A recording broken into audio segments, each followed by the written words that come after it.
Hey guys, how's it going? It's been way too long. I'm so sorry it's been so long. I got busy and then there wasn't so much to play and look, it's not important. I want to do better and I want to play more for you. I'm sorry I haven't been.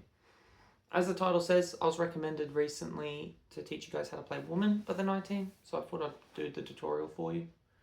We're going to start off super easy. I'll explain what we're going to do quickly actually. I'm going to show you the chords that we're going to play. I'll explain the pick pattern. Then I'll show you the inflections. And then after that, you'll be right to go. It's a really simple song. 90% of the song is 4 chords. So, the 4 chords that you need to know most is C, which is going to be mute, 3rd fret, 2nd fret, open, 1st fret, open. The next chord is supposed to be G, but the way that I play it, I don't actually put my ring finger on the 3rd fret of the E string. I don't play it at all. I mute it. Now, it's a stylistic choice. If you choose that you want to play it, you absolutely can. But for the sake of the video, I'm going to show you what I do, which is mute, 2nd, open, open, 1st, open. The next chord is probably the most important. It's A minor 7, which is mute, open, 2nd, open, 1st, open. And then the last chord is going to be what we call F, which is going to be mute, open, 3rd, open, 1st, open. Now, those 4 chords, if you noticed, these 2 fingers, your middle and your ring, are the only 2 that are moving. Your index finger will always stay on the 1st fret of the B string, and then you just move these ever so slightly. So C, you take off your ring finger and you move your middle finger up a string, then you move it back down a string, and then you get your ring finger and you put it on the 3rd fret, the same string that your ring finger's on, and that's it. They're your 4 chords.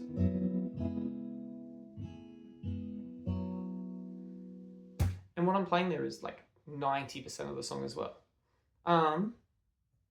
Let's teach you the other 2 chords. Both of them I only play once. So they're important because they are in the song, but they're literally played once. So the first one I'm going to teach you is A major 7, which is going to be open, 2nd, open, 1st, open, open. And the last note is Maddie's favourite, and I always call it G sharp minor because I have no idea what it actually is. But it's 4th fret, open, open, 4th fret, open, open. That's it. They're the only 6 notes that you need. Alright, quickly into the pick pattern. What I do is you really focus on your D, your G, and your B strings. Those 3 are the ones you play the most. My thumb and my index fingers are the only 2 fingers I use. And I'll use my thumb on the root when I start the note. And then I'll play the string below with my thumb. And then I'll use my index finger and my thumb on the next 3 strings in some pattern. And I say this with every single song that I do a tutorial for. You could learn from someone the exact pattern that a player, like an artist, does. But 90% of the time, the artist in question doesn't have an exact pattern. They have something that sounds right to them and they just pluck it and they make it work. And they find something that works for them and for the sound of the song. And that's what I always recommend when you're doing this. You don't need to be so worried about the timing and having every single string plucked at the right time. If it sounds right, then it is right.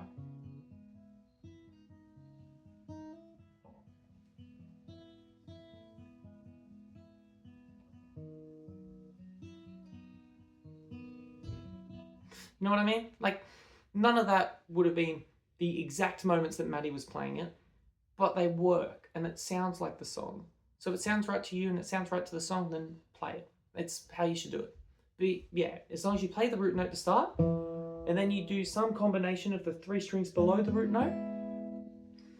And side note, but this is why I don't actually play the high E or the low E bass for the G, is because it's so easy to keep your thumb on that second string for,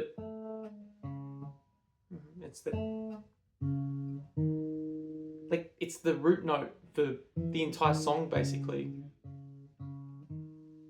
So it's just simpler. Anyway, not the point. So yeah, if you just do root note and some combination of the 3 strings underneath,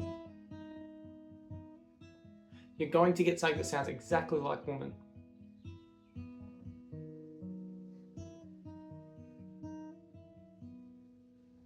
Alright, now you would have heard in there the little inflections. And they're the things that make this song change from being just a very, very common 4-chord song into being Woman.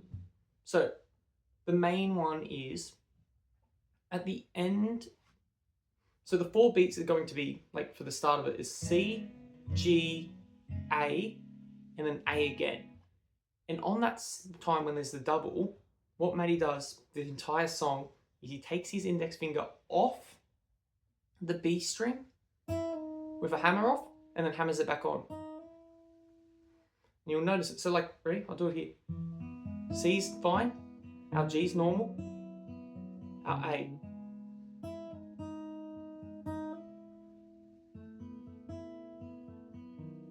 Oh, sorry, that was me.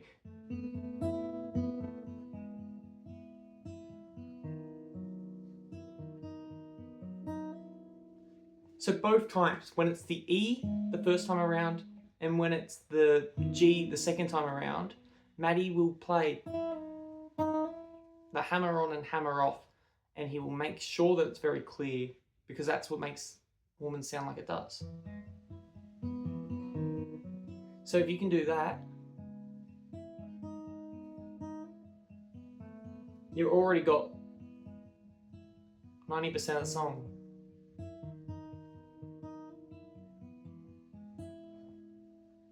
Now, the other thing, the chord progression, I should start with that actually.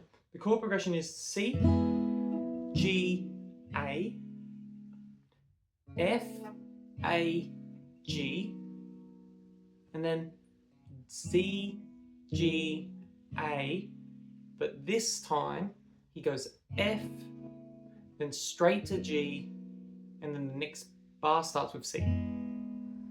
So,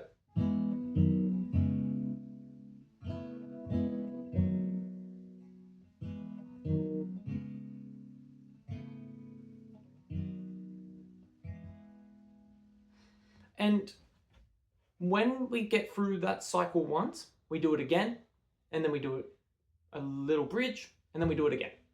So when you finish it, and when you get back to this C, so when you go,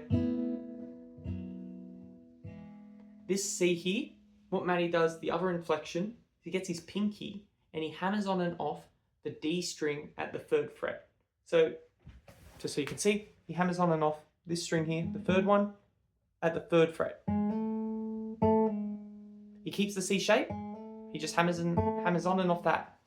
So it'll be like, the stranger seems, I'm bursting at the seams, and oh now.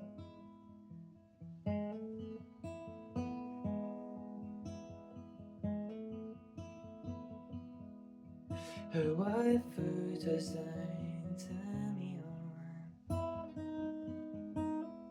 And you can hear in that both the hammer on and off inflection that is rampant throughout on the B string, as well as that extra hammer on and off that he does in between verses.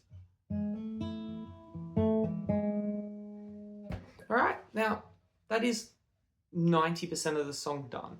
Now, when it goes, my name is Eileen, that is the bridge. And he said, my name is Eileen, and boy, that's all you need. So in there, what Matty's playing is actually an F to start with. She said, my name is Eileen, and boy, that's all you need. So it goes F to A to C to G, and then Oh, and this one's on the heart of mine. So you notice there that he does the F again, but then instead of going to A minor 7, he plays that E major 7 that I was saying, which is again open, second, open, first, open, open. Oh, and this, oh, and this one's on the house of mine.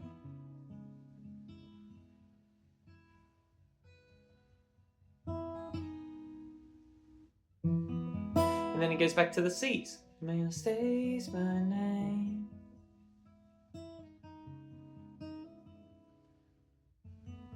And boys are different by mouth. And then he's basically back. But then this time it's, and you try chasing dreams, man, it's harder than it seems. And here it's again F. Ooh. Instead of going to the E, the G, he goes to that G sharp minor, and back to A again. So it's, and oh, go now. And then back to what it was normally. Oh, now. So just so you can hear it through and you can see it, I'll play it for you. So it goes from F.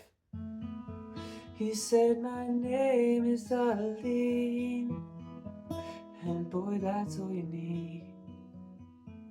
Oh, and this one's on the house domain.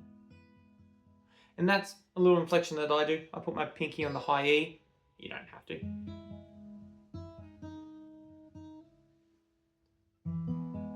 It all tastes the same, and boys are different by mouth. And you try chasing dreams, man, it's harder than it seems. Oh, go now. Oh, now. And that's the whole song. So take your time, practice those 4 chords, and then start adding in the pick pattern, and then work on those hammer-offs and hammer-ons. You should be able to get it pretty quick. It's not the world's hardest song, and yeah. If there's anything else, if there's anything I missed out on, if there's anything that gets caught, let me know in the comments and I'll happily reply or make another video. But that's it. Thanks, guys. Hope you enjoyed.